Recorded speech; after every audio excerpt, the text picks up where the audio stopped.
রেখো মা দাসের মনে এ মিনতি করি পদে, সাধিতে মনের স্বাদ ঘটে যদি পরবাদ, মধুহীন করো না গো তব মন কোকোনাদে।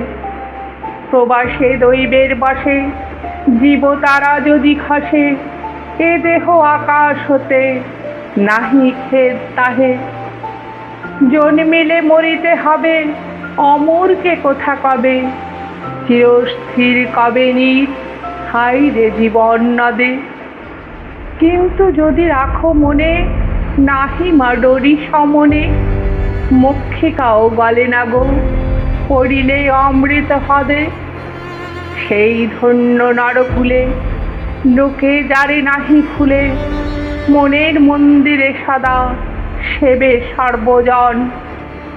কিন্তু কোন গুণ আছে যাচিব যে তব কাছে, হেন অমরতা আমি কহ গো শ্যামা জন্ম দে। তবে যদি দয়া করো ভুলো দোষ গুণ ধরো, অমর করিয়া বর দেহদাসে সুবরদে। ফুটি যেন স্মৃতি জলে মানুষে মা যথা ফলে, মধুময় তামরস কি বসন্ত কি শরদে।